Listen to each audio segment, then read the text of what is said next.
নমস্কার বন্ধুরা, ডলি রন্ধনশালায় সবাইকে স্বাগত। আর আশা করি তোমরা সবাই ভালো আছো। আর আজকে তোমাদের সাথে আমি শেয়ার করব দারুণ স্বাদের একটা চিকেন রেসিপি।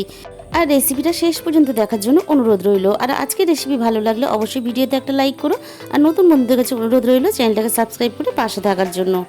দেখো, আমি এখানে কিছুটা চিকেন নিয়ে নিয়েছি, খুব ভালোভাবে পরিষ্কার করে ধুয়ে নিয়েছি।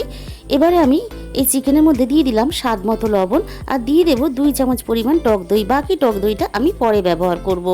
এবার আমি খুব সুন্দর করে হাত দিয়ে টক দইয়ের সাথে চিকেনটাকে মাখিয়ে নেব। আমার এখানে চিকেনটা মাখা হয়ে গেছে। এবার আমি এটাকে আধ ঘন্টার জন্য ম্যারিনেট করে রেখে দেব।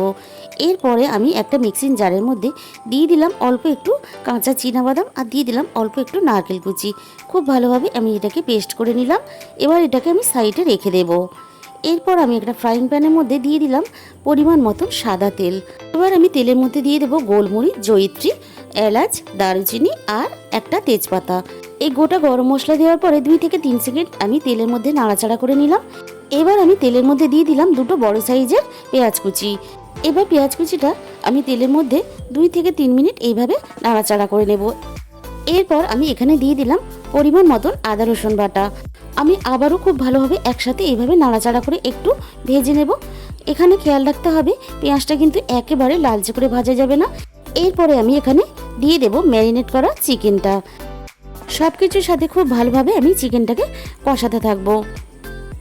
আমি এখানে মিনিট 5 এইভাবে কষিয়ে নিলাম।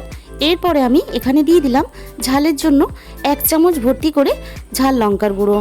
আমি আবারও এখানে 2 থেকে 3 মিনিট এইভাবে কষিয়ে নেব। এখানে কিন্তু আমি কোনো রকম হলুদ ব্যবহার করব না বা গুঁড়ো মশলার আর ব্যবহার করব না।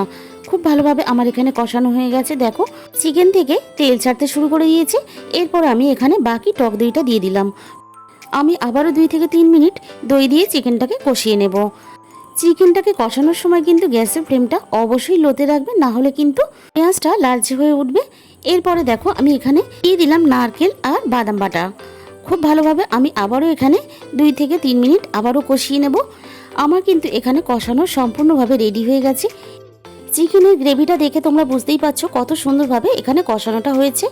আমি সাথে দিয়ে দিলাম এখানে মিক্সির বাটি দেওয়া জল। এবারে খুব ভালোভাবে আমি চিকেনটাকে সেদ্ধ করতে দেব। এরপরে আমি এখানে দিয়ে দিলাম 2টো চেরা কাঁচা পাকা লঙ্কা। চিকেনটা আমার এখানে খুব ভালোভাবে সিদ্ধ হয়ে গেছে। আমি দিয়ে দিলাম কিছুটা কাসুরি মেথি। এবার কাসুরি মেথি দিয়ে আমি আবারও চিকেনটাকে এভাবে নাড়াচাড়া করে দেব। যদি তোমাদের হাতের কাছে থাকে তাহলে দেবে, না হলে দিতে হবে না। এটা পুরোপুরি অপশনাল, তবে দিলে খেতে ভালো হবে। সব শেষে আমি এখানে দিয়ে দিলাম গরম মশলার গুঁড়ো, আর আমি এখানে দিয়ে দিলাম 1 চামচ পরিমাণ ঘি। একদিন হলেও এইভাবে চিকেন বানিয়ে খেয়ে দেখো, অসম্ভব সুন্দর খেতে লাগে।